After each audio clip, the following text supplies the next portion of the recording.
जय श्री कृष्ण दोस्तों, स्वागत है आपका भगवत गीता के तीसरे अध्याय में, जिसका नाम है कर्म योग।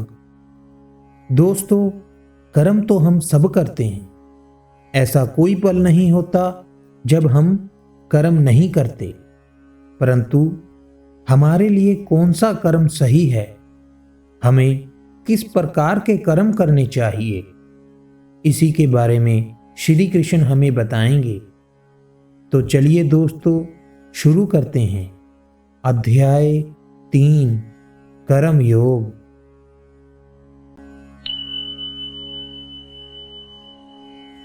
अर्जुन बोले, हे जनार्दन, यदि आपको कर्म की अपेक्षा ज्ञान श्रेष्ठ मान्य है तो फिर हे केशव, मुझे भयंकर कर्म में क्यों लगाते हैं।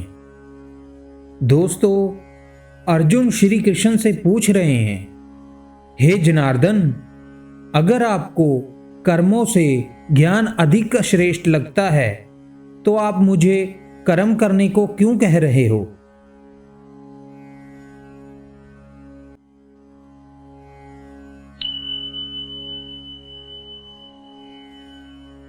आप मिले हुए से वचनों से मेरी बुद्धि को मोहित कर रहे हैं, इसलिए उस एक बात को निश्चित करके कहिए जिससे मैं कल्याण को प्राप्त हो जाऊं। दोस्तों, अर्जुन श्री कृष्ण की बातें सुनकर उलझन में फंस गए हैं, इसलिए वे श्री कृष्ण से कह रहे हैं, आप कोई एक बात बताएं जिस पर मैं चल सकूं और कल्याण को प्राप्त हो जाऊं।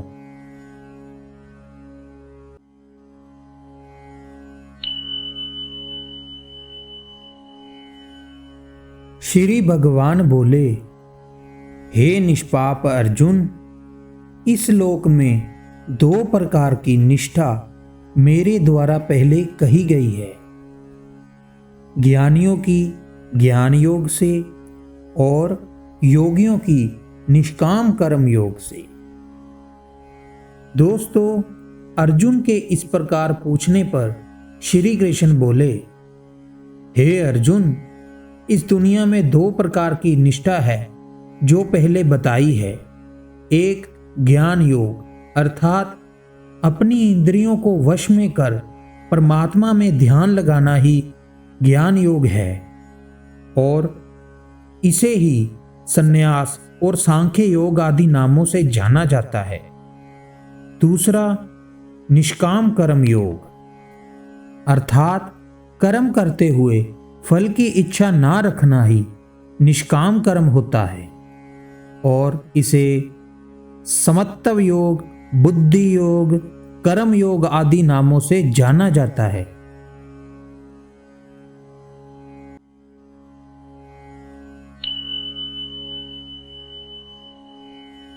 किसी भी मार्ग के अनुसार कर्मों को त्यागने की आवश्यकता नहीं है, क्योंकि मनुष्य ना तो कर्मों के ना करने से निष्कर्मता को प्राप्त होता है और ना कर्मों को त्यागने से सिद्धि को प्राप्त होता है। दोस्तों, श्री कृष्ण कहते हैं, किसी भी मार्ग के अनुसार कर्मों को छोड़ने की आवश्यकता नहीं है, क्योंकि मनुष्य ना तो कर्मों के नहीं करने से निष्कर्मता को प्राप्त होता है और ना ही कर्मों को छोड़ने से सिद्धि को प्राप्त होता है। दोस्तों, निष्कर्मता का अर्थ है जिस अवस्था को प्राप्त करके पुरुष के कर्म अकर्म हो जाते हैं, उस अवस्था को निष्कर्मता कहते हैं।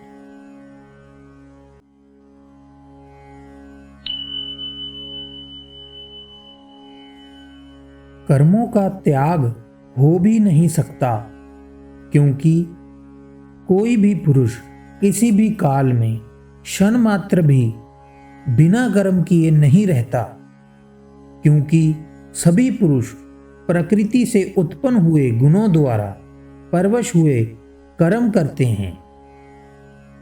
दोस्तों, श्री कृष्ण कहते हैं, ऐसा हो भी नहीं सकता कि कोई कर्मों का त्याग कर सके, क्योंकि किसी भी काल में ऐसा कोई पल नहीं है जब पुरुष कर्म ना करे, क्योंकि सभी पुरुष प्रकृति के गुणों द्वारा कर्म करने के लिए बंधे हुए हैं। इसलिए कोई चाहे या ना चाहे उसे कर्म करना ही पड़ेगा। कर्म ना करना भी एक कर्म है।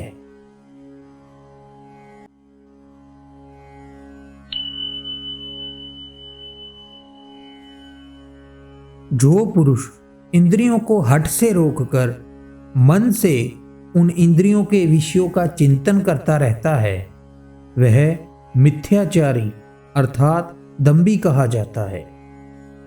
दोस्तों, श्री कृष्ण कहते हैं, जो दिखावे के लिए जबरदस्ती अपनी इंद्रियों को रोकता है और अंदर मन से सिर्फ उन्हीं के बारे में सोचता है, अर्थात जो लोग कहते हैं उन्होंने दुनिया को त्याग दिया है, लेकिन अगर उनके मन में इस दुनिया के लिए इच्छा है तो श्री कृष्ण उन्हें झूठा और पाखंडी बताते हैं।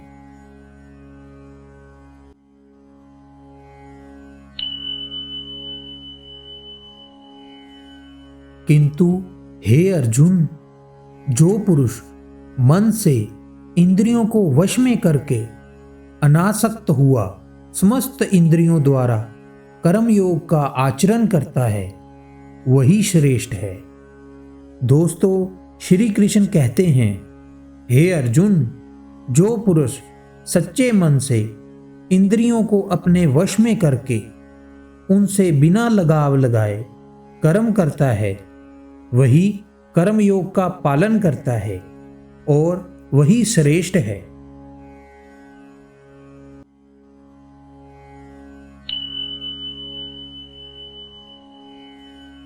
इसलिए तू कर्तव्य कर्म कर, क्योंकि कर्म ना करने की अपेक्षा कर्म करना श्रेष्ठ है, तथा कर्म ना करने से तेरा शरीर निर्वाह भी नहीं सिद्ध होगा। दोस्तों, श्री कृष्ण कहते हैं, हे अर्जुन, तुम सिर्फ अपना कर्तव्य समझकर कर्म करते रहो, क्योंकि कर्म ना करने की बजाय कर्म करना श्रेष्ठ है।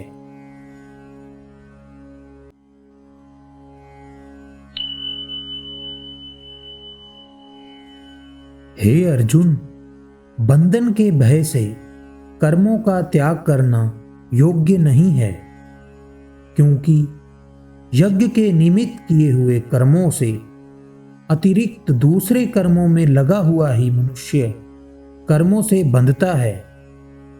इसलिए हे अर्जुन, तू आसक्ति से रहित होकर उस यज्ञ के निमित्त ही भली भांति कर्तव्य कर्म कर।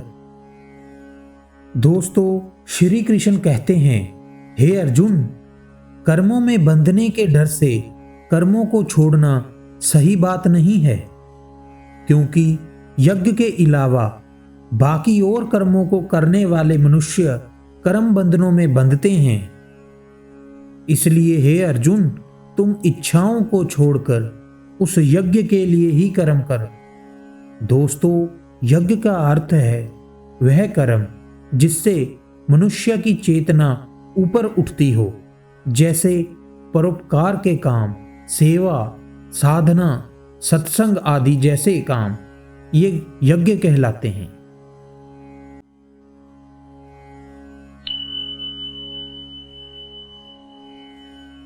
क्योंकि प्रजापति ब्रह्मा ने कल्प के आदि में यज्ञ सहित प्रजाओं को रचकर उनसे कहा कि तुम लोग इस यज्ञ द्वारा विधि को प्राप्त हो और यह यज्ञ तुम लोगों को इच्छित भोग प्रदान करने वाला हो।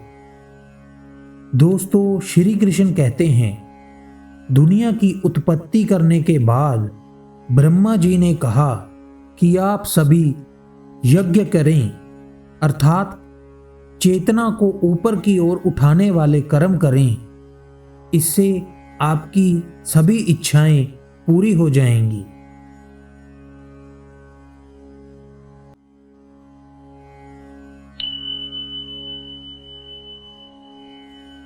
तुम लोग इस यज्ञ द्वारा देवताओं को उन्नत करो और वे देवता तुम लोगों को उन्नत करें। इस प्रकार निस्वार्थ भाव से एक दूसरे को उन्नत करते हुए तुम लोग परम कल्याण को प्राप्त हो जाओगे। दोस्तों, श्री कृष्ण बताते हैं कि ब्रह्मा जी ने कहा कि आप सबको यज्ञ करके देवताओं को खुश करना चाहिए, अर्थात ऐसे काम करने चाहिए जिससे आपकी चेतना ऊपर की ओर उठे, जैसे परोपकार के काम, सेवा, साधना, सत्संग आदि। फिर देवता खुश होकर सबकी भलाई करेंगे। इस तरह बिना स्वार्थ के अपने काम को कर्तव्य समझकर करते रहो और कल्याण को प्राप्त हो जाओगे।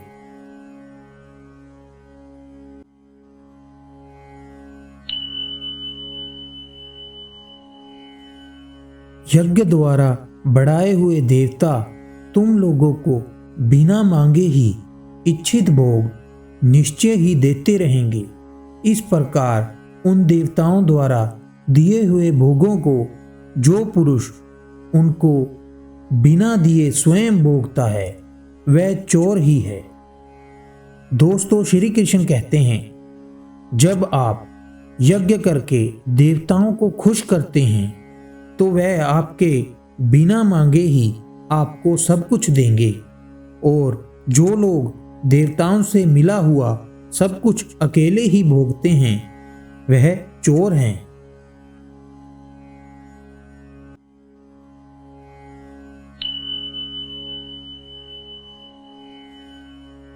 यज्ञ से बचे हुए अन्न को खाने वाले श्रेष्ठ पुरुष सब पापों से मुक्त हो जाते हैं, और जो पापी लोग अपना शरीर पोषण करने के लिए ही अन्न पकाते हैं वह तो पाप को ही खाते हैं।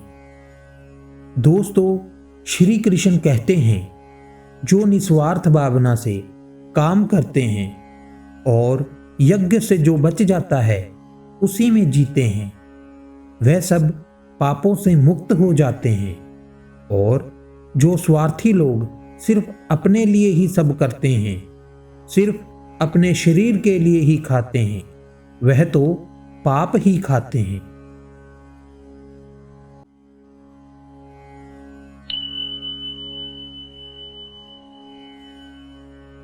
संपूर्ण प्राणी अन्न से उत्पन्न होते हैं। अन्न की उत्पत्ति वृष्टि से होती है। वृष्टि यज्ञ से उत्पन्न होती है और यज्ञ विहित कर्मों से उत्पन्न होने वाला है। कर्म समुदाय को तू वेद से उत्पन्न और वेद को अविनाशी परमात्मा से उत्पन्न हुआ जान। इससे सर्वव्यापी परम अक्षर परमात्मा सदा ही यज्ञ में प्रतिष्ठित है। दोस्तों, श्री कृष्ण कहते हैं, सभी प्राणी अन्न से पैदा होते हैं। अन्न वर्षा से पैदा होता है और वर्षा यज्ञ से होती है, और यज्ञ कर्मों से उत्पन्न होता है। कर्मों को वेद से उत्पन्न हुआ और वेद को परमात्मा से उत्पन्न हुआ जानो। इससे सिद्ध होता है परमात्मा सदा ही यज्ञ में प्रतिष्ठित है।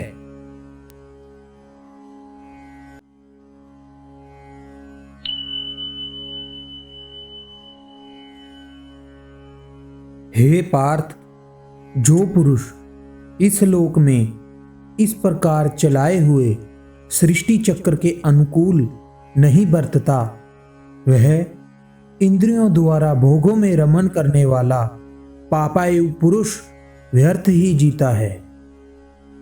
दोस्तों, श्री कृष्ण कहते हैं, हे पार्थ, जो पुरुष परंपरा से नहीं चलता, जो सृष्टि चक्र प्रकृति के नियमों का पालन नहीं करता, अर्थात जो अपने कर्तव्य का पालन नहीं करता, वह सिर्फ इंद्रियों के वश में रहता है और व्यर्थ ही जीता है।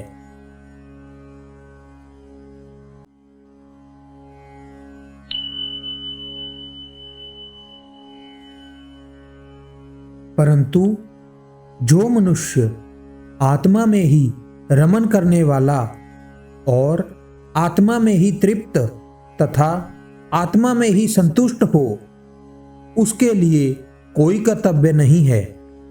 दोस्तों, श्री कृष्ण कहते हैं, जो मनुष्य सत्य में ही खुश होकर सत्य में ही रहता है, अर्थात जिसको ज्ञान प्राप्त हो चुका है, जो जीवन की सच्चाई को जान चुका है, सिर्फ उसी के लिए कर्तव्य का कोई मतलब नहीं है।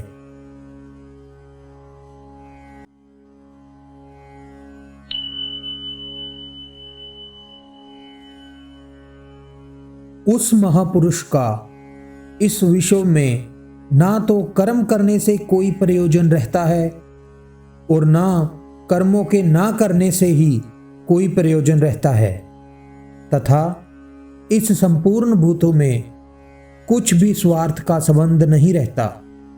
दोस्तों, श्री कृष्ण कह रहे हैं, ऐसे महापुरुष जो आत्मा को सच को जान चुके हैं, इस दुनिया और ईश्वर को समझ चुके हैं, ऐसे महापुरुष कर्मों के बंधनों से छूट चुके हैं, इसलिए इनका स्वार्थ से कोई मतलब नहीं रहता।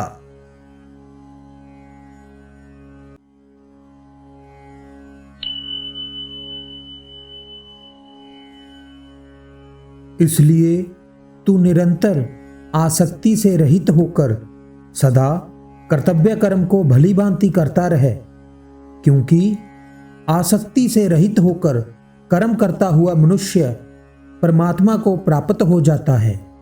दोस्तों, श्री कृष्ण कहते हैं, हे अर्जुन, इसलिए तू अपनी इच्छा को छोड़कर अपने कर्तव्य कर्म को ठीक तरीके से करता रहे, क्योंकि जो मनुष्य स्वार्थ को छोड़कर कर्म करता है, वह परमात्मा को प्राप्त हो जाता है।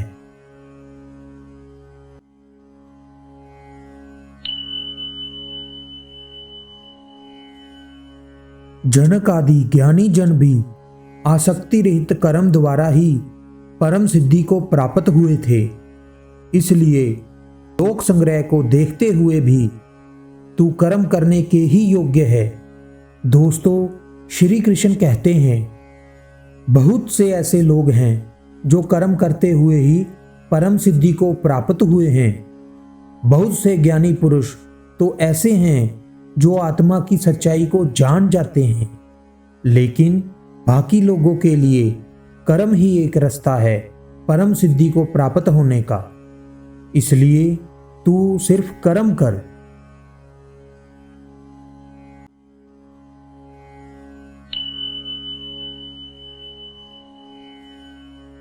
श्रेष्ठ पुरुष जो जो आचरण करता है, अन्य पुरुष भी वैसा ही आचरण करते हैं।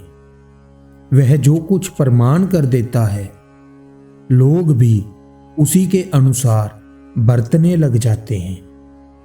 दोस्तों, श्री कृष्ण कहते हैं, जो श्रेष्ठ पुरुष कुछ प्रमाण कर देते हैं, यानी जो पुरुष कुछ बड़ा काम कर देते हैं, तो बाकी के लोग भी उसके पीछे चलने लगते हैं।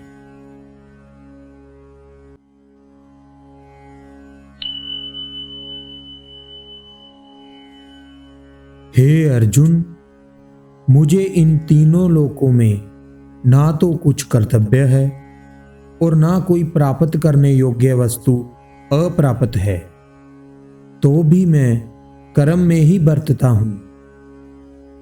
दोस्तों, श्री कृष्ण कहते हैं, हे अर्जुन, मेरा इस तीनों लोकों में कोई भी कर्तव्य नहीं है और ऐसा कुछ भी नहीं है जिसे मैं हासिल नहीं कर सकता, तब भी मैं कर्म ही करता हूं।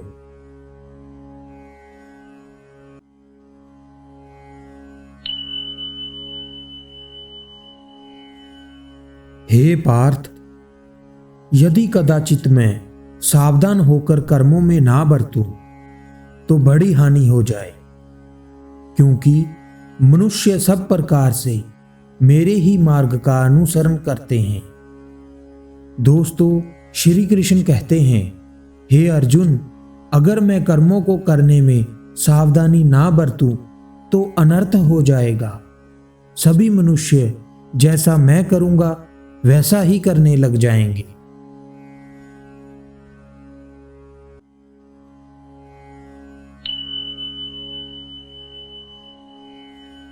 इसलिए यदि मैं कर्म ना करूं तो ये सब मनुष्य भ्रष्ट हो जाएं और मैं वर्ण संकरता करने वाला हूं तथा प्रजा को नष्ट करने वाला बनूं। दोस्तों, श्री कृष्ण कहते हैं, अगर मैं कर्म ना करूं तो सभी लोग भी कर्म नहीं करेंगे, सब भ्रष्ट हो जाएंगे और दूषित हो जाएंगे, सारी प्रजा नष्ट हो जाएगी और सब छिन्न भिन्न हो जाएगा।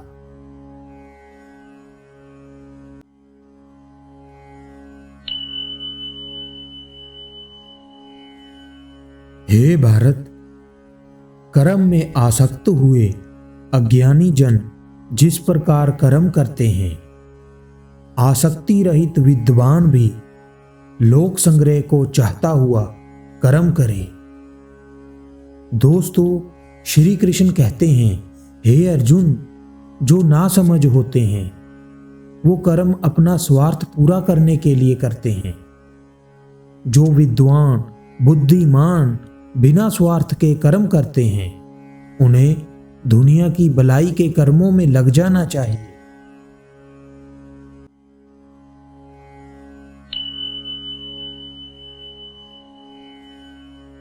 ज्ञानी पुरुष को चाहिए कि वह कर्मों में आसक्ति वाले अज्ञानियों की बुद्धि में भ्रम उत्पन्न ना करे, किंतु स्वयं समस्त कर्म भली भांति करता हुआ उनसे भी वैसा ही करवाएं। दोस्तों, श्री कृष्ण कहते हैं, जो ज्ञानी पुरुष हैं उन्हें अपने कर्म अच्छी तरह से करने चाहिए ताकि उन्हें देखकर अज्ञानी लोग भी निष्काम कर्म करें। इसलिए ज्ञानियों को कर्म करते हुए अज्ञानियों को भी वैसा करने के लिए प्रेरित करना चाहिए।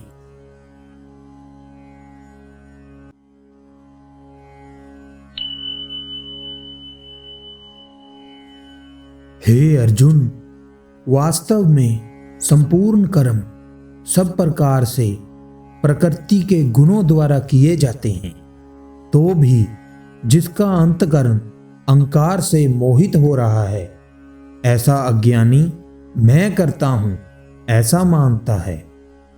दोस्तों, श्री कृष्ण कहते हैं, हे अर्जुन, सच्चाई तो ये है कि सभी कर्म गुणों के प्रभाव से होते हैं।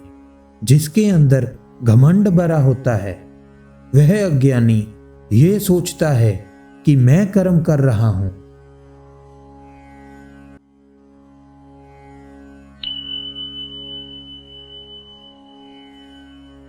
परंतु हे महाबाहो, गुण विभाग और कर्म विभाग के तत्व को जानने वाला ज्ञानी संपूर्ण गुण ही गुणों में बरतता है, ऐसा समझकर उनमें आसक्त नहीं होता।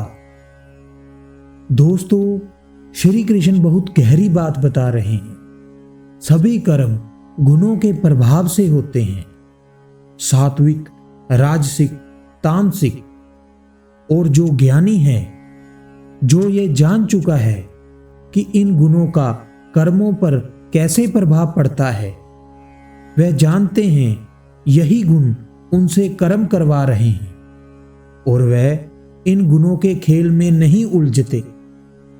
वह तो सिर्फ साक्षी भाव से गुणों के खेल को देखते हैं।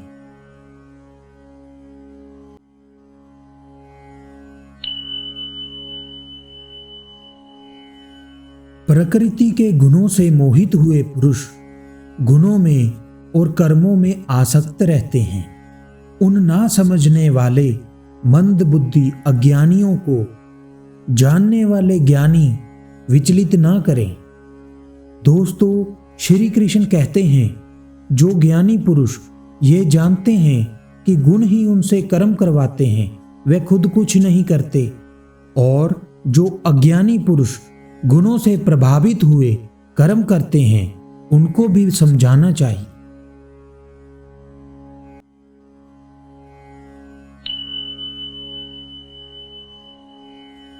हे अर्जुन, मुझ अंतर्यामी परमात्मा में लगे हुए चित्त द्वारा संपूर्ण कर्मों को मुझ में अर्पण करके आशा रहित, ममता रहित और संताप रहित होकर युद्ध कर। दोस्तों, श्री कृष्ण कहते हैं, हे अर्जुन, इसलिए तू मुझे सारे कर्मों को अर्पण कर दे, अपनी इच्छा मोह को छोड़कर और दुखों को दूर करके युद्ध कर।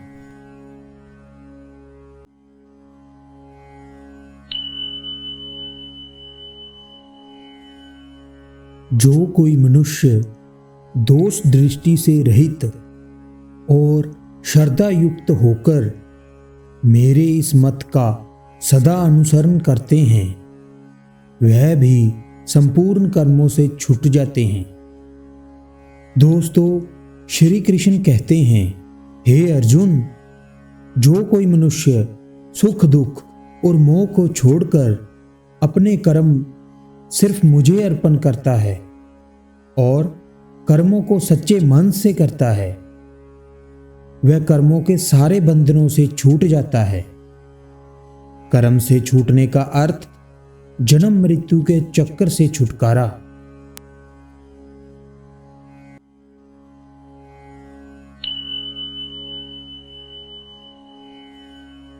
परंतु जो मनुष्य मुझ में दोषारोपण करते हुए मेरे इस मत के अनुसार नहीं चलते हैं, उन मूर्खों को तू संपूर्ण ज्ञानों में मोहित और नष्ट हुए ही समझ। दोस्तों, श्री कृष्ण कहते हैं, जो मूर्ख लोग अपने सुख दुख और मोह को नहीं छोड़ते और अपने कर्म मुझे अर्पण नहीं करते, वह अज्ञानी लोग मोह में फंसे हुए मूर्ख ही हैं।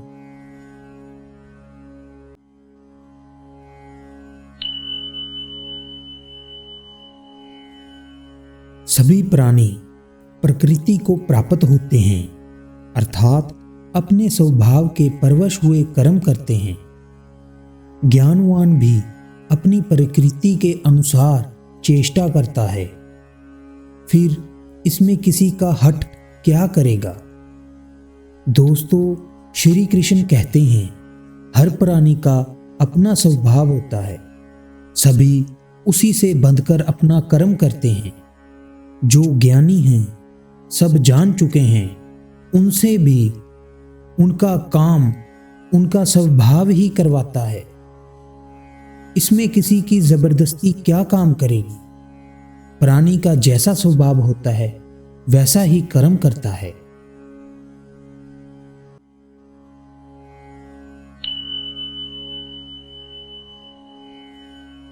प्रत्येक इंद्रिय के विषय में राग और द्वेष छिपे हुए हैं।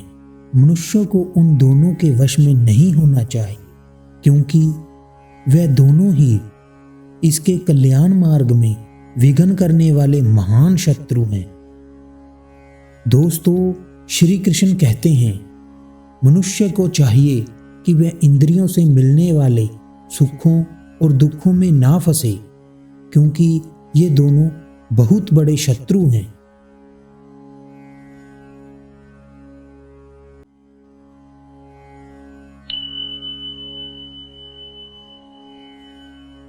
इसलिए उन दोनों को जीतकर सब धर्म का आचरण करें, क्योंकि अच्छी प्रकार आचरण में लाए हुए दूसरे के धर्म से गुण रहित भी अपना धर्म अति उत्तम है। अपने धर्म में तो मरना भी कल्याणकारक है और दूसरे का धर्म भय को देने वाला है। दोस्तों, श्री कृष्ण कहते हैं, इसलिए मनुष्य को इंद्रियों से मिलने वाले सुखों और दुखों को जीतकर अपने धर्म का आचरण करे, क्योंकि मनुष्य का अपना धर्म अगर किसी दूसरे के धर्म से कम गुणों वाला है तो भी अपना धर्म श्रेष्ठ है। अपने धर्म में अगर मर भी जाते हैं तो भी वह कल्याणकारी है, और दूसरा धर्म तो डर को देने वाला है।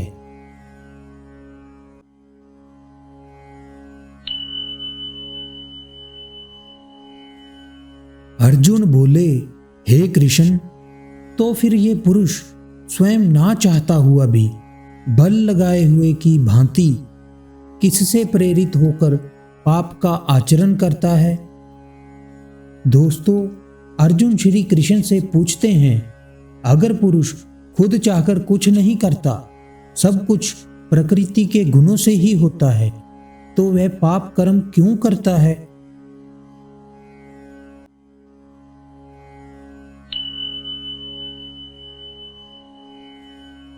श्री भगवान बोले, रजोगुण से उत्पन्न हुआ ये काम ही क्रोध है।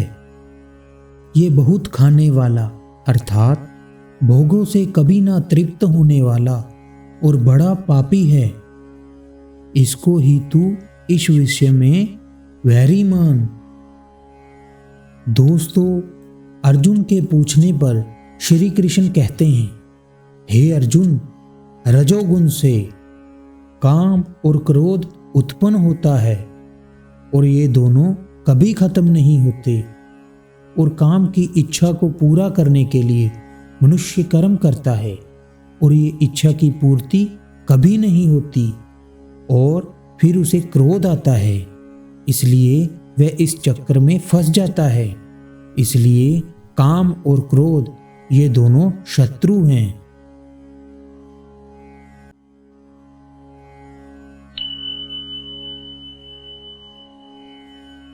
जिस प्रकार धुएं से अग्नि और मैल से दर्पण ढक जाता है, तथा जिस प्रकार जहर से गर्भ ढका रहता है, वैसे ही उस काम द्वारा ये ज्ञान ढका रहता है। दोस्तों, श्री कृष्ण कहते हैं, जैसे अग्नि को धुआं ढक देता है और शीशे को धूल ढक देती है, वैसे ही काम क्रोध जैसे विकार हमारे अंदर जो ज्ञान है उसे ढक देते हैं।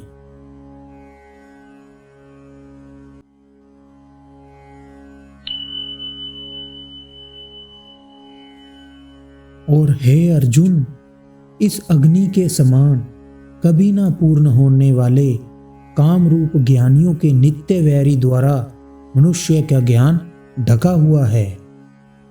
दोस्तों, श्री कृष्ण कहते हैं, हे अर्जुन, जैसे बादलों के पीछे सूरज ढक जाता है, वैसे जो ये काम है ये कभी खत्म नहीं होता और ये हमारे अंदर जो ज्ञान है उसे ढक देता है।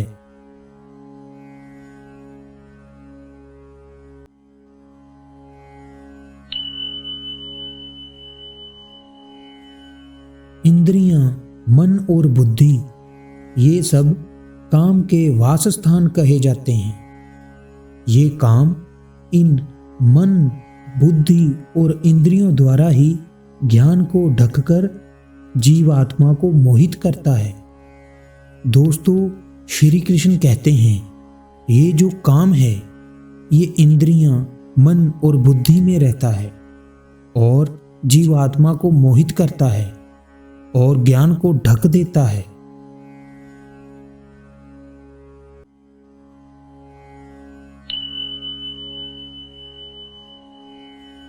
इसलिए हे अर्जुन, तू पहले इंद्रियों को वश में करके इस ज्ञान और विज्ञान का नाश करने वाले महान पापी काम को अवश्य ही बलपूर्वक मार डाल।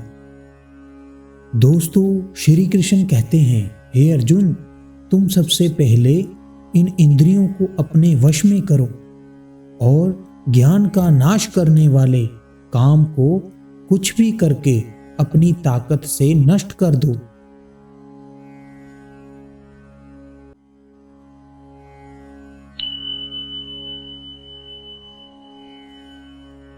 यदि तू समझे कि इंद्रियों को रोककर काम रूप वैरी को मारने की मेरी शक्ति नहीं है, तो तेरी यह भूल है क्योंकि इंद्रियों को स्थूल शरीर से बलवान और सूक्ष्म कहते हैं। इन इंद्रियों से सूक्ष्म मन है, मन से भी सूक्ष्म बुद्धि है, और जो बुद्धि से भी अत्यंत सूक्ष्म है वह आत्मा है। दोस्तों, श्री कृष्ण कहते हैं, हे अर्जुन, अगर तुम ये समझते हो कि तुम इंद्रियों को वश में करके काम को नष्ट नहीं कर सकते, तो ये तेरी भूल है, क्योंकि शरीर से इंद्रियां श्रेष्ठ हैं। क्योंकि मनुष्य की इंद्रियां ही उसके शरीर को वश में करके रखती हैं। जो इंद्रियां करती हैं वैसा ही शरीर करता है, और इंद्रियों से श्रेष्ठ मन है, क्योंकि जो मन में विचार आते हैं वैसा ही इंद्रियां काम करती हैं। और मन से श्रेष्ठ बुद्धि है, क्योंकि मनुष्य के पास जैसी बुद्धि होगी, जैसा ज्ञान होगा, वैसा ही वह सोचेगा। इसलिए बुद्धि ही मन में विचार उत्पन्न करती है, और बुद्धि से श्रेष्ठ आत्मा है।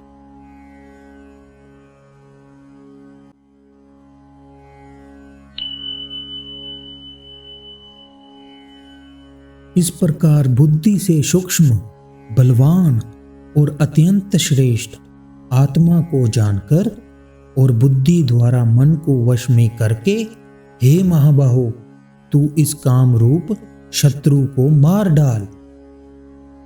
दोस्तों, श्री कृष्ण कहते हैं, इसलिए तुम बुद्धि से सब प्रकार से श्रेष्ठ जो आत्मा है उसको जानो, और अपनी बुद्धि का प्रयोग करके अपने मन को वश में करके ज्ञान को ढकने वाले काम रूप शत्रु को नष्ट कर दो। दोस्तों, ये था भगवत गीता का 3रा अध्याय। इसके बाद मिलते हैं 4थे अध्याय में। तब तक के लिए आज्ञा दीजिए। जय श्री कृष्ण।